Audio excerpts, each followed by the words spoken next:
Thank you very much. Thanks again for coming to committee. Really appreciate the good work that you do. I just wanted to start off quickly with the issue around the elapsed or frozen funding. I noticed in your report it mentions that roughly 27% is all that's really been reported on as a percentage, and it's unclear with the other 73%. I'm just wondering if you could elaborate on what that means and if there's any clever accounting happening with these frozen allotments. Sure. Thank you for the question. So this number was obtained by comparing the frozen allotments, the permanent frozen allotments in Supplementary Estimate C against what you find, the total permanent frozen allotments that you find in the public accounts. And what we wanted to highlight is that theoretically, what you find in supplementary estimates would technically be a leading indicator of what you would find in the public accounts and potentially what is about to last. But based on the figures that we've seen in the last few years, it doesn't really give you an indication of the permanent frozen allotments numbers that you will find in the public accounts. So that's where that 26% average comes from. Right, but that would kind of also indicate that there's a bit of a lack of transparency then on what's happening there too. Would that be correct? I would say that it certainly doesn't inform you more. It doesn't inform you on how much the government will potentially lapse. And when there wasn't a supplementary C tabled last year either, that didn't help either, correct? Correct. Yeah. Okay, thank you. Just wondering too, because a lot of it is on the graph that you have in the report, that a lot of it will just be carried forward into the next fiscal year. We've heard from you guys in the past that there's a lot of funding that is reannounced, and not necessarily new funding, but just reannounced funding. When you looked into this, did you see any things that were just reannouncements that were added into, rather than new budgetary items? How much of it was carry forward versus actual new commitment? So in line with what you're saying, what we did notice was in the budget 2025 in supplementary estimate C, there were measures that receive appropriations from prior, or I would say earlier estimates, and those measures were considered budget measures because they were reintroduced in the budget. So we wanted, for transparency, we did want to highlight that. Thank you. Just a little bit more on the issue around Canada Post. The Kaplan report said with the last year's loan, and said that the repayment repayment would require the complete suspension of disbelief. They're getting another over $1 billion allotted in this update that we are seeing now, and it's the same terms, which is outlined in the Canada Post Act, that they may repay this if they are able to become solvent. In your research into this at all, have you got any indication that Canada Post will be able to get to a point where they could at least begin repaying the last loan, never mind the loan that they are now asking for in this update? So looking at their annual reports for the last 10 years or so, they've not been profitable on a net income basis since 2017, and there has not been a profitable year on an operating basis since 2020. However, the operating margin was negative in 2018 and 0.1 in 2019, so it precedes the pandemic by a few years. Yeah, and it's 5 years ago there was a strategic plan submitted to the government, and nothing's been done on it. Do you think this is just a little bit absurd that they could keep coming back asking for money without being afforded the ability to actually make the changes required to at least try and right the ship? Say on our end, it's outside of our mandate to comment on how the Government of Canada manages its decision-making processes around grant corporations. Right, but just as a general practice, though, right?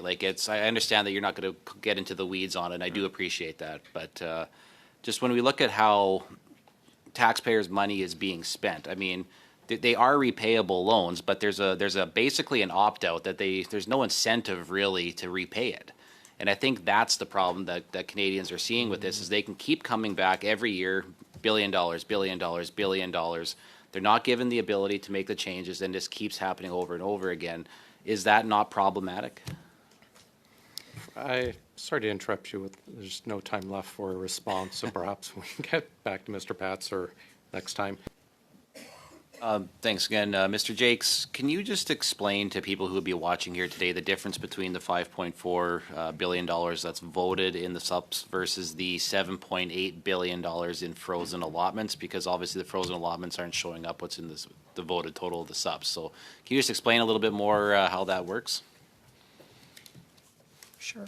Thank you for the question. So funds that are in permanent frozen allotments were already appropriated, but then TBS restricted those funds and access to those funds, whereas the $5.4 billion are sought authorities, so voted appropriations that you must vote on. Okay, and then because in the report it says that it's about 27% that you know of. So that $7.8 billion total could actually be a lot higher. Is that correct? It could be higher as part of total frozen allotments, but we won't know until the public accounts are tabled. Right, but if it's only 27%, I mean, I know, like Mr. Jakes, you alluded earlier that you're not going to be harassing public servants to get that information, and that's to your point, they have another job to do as well, but. That could potentially be a lot of money, right? And I think for Canadians trying to get clarity and understanding around how the budget's going to work, following up on what Mrs. Block was saying around capital and expenditure, if there's $7.8 billion frozen there, and that's not even a total amount of what we know there is, as far as transparency goes, there's questions that remain.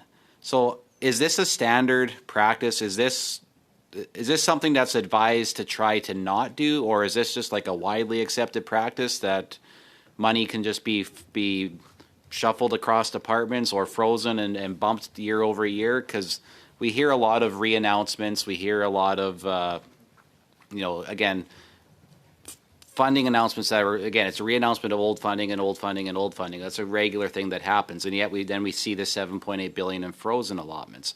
Are you kind of getting my drift with what I'm trying to ask around transparency here? Like, it's just, I think Canadians have some concern about that. Do you have that concern? I definitely take your point with respect to the frozen allotments and the ultimate number being higher in the public accounts. They are very good. For the first 10 years of my career, I spent it for sins that my father committed, probably inside the core federal public service, including the Treasury Board Secretariat. And based upon what I saw at that point, there are really good justifications for establishing frozen allotments, especially in situations where there is an announcement made potentially in the budget, and ultimately when there's a proposal submitted to Treasury Board, a detailed proposal, potentially it's not fully cooked, and potentially ministers kick it back and they want to look at it in greater detail. So it actually demonstrates a sign of overall prudence and care in the management of taxpayer resources. In terms of additional transparency, and it really does come down to, on our end, our priorities, as again, our mandate is to promote fiscal transparency. In order to have infinite fiscal transparency, the government wouldn't get anything done. You'd have too many public servants running around trying to generate information for us to analyze. So the trade-off really becomes one of what's a priority for parliamentarians. There are only so many hours in the day, and if it's a priority for this committee to dig deep and go into detail around frozen allotments, and there's a motion, I mention at least 5 or 6 times during all of the 24 committee appearances since September, if there's a motion passed by this committee, it's a priority for us. We have about 40 things on the go on the work plan at any given time, and our ability to trade off and determine that something's going to take longer versus we're going to move it ahead and address it more quickly is based upon the interests of parliamentarians. So again, if it's a really bad itch that you need to scratch at this point and your colleagues agree, then that's something that we'd be happy to look at. You, in your report and in your research that you did, do you know what the breakdown would be by department of what those frozen allotments are? Like, is there one department that this is a bigger thing for than others? Or, like, I know it's all through Treasury Board, but I mean, you know, if ministers are sending money back or not spending the money, is there one that's a greater offender than the other? Brief answer. May I respond, or we? Oh, yes. So, yes, we would be, I may not have the numbers on hand, but we can definitely take a look at frozen allotments per organizations and figure out which departments makes up the bulk of what's being reprofiled. Okay, would And, that, so on, so on, and that so would be forth. pretty simple with the data that you have available? Yes. So we Perfect. wouldn't be able. That is our time, but if you can maybe send that to the clerk, that'd be appreciated, I think.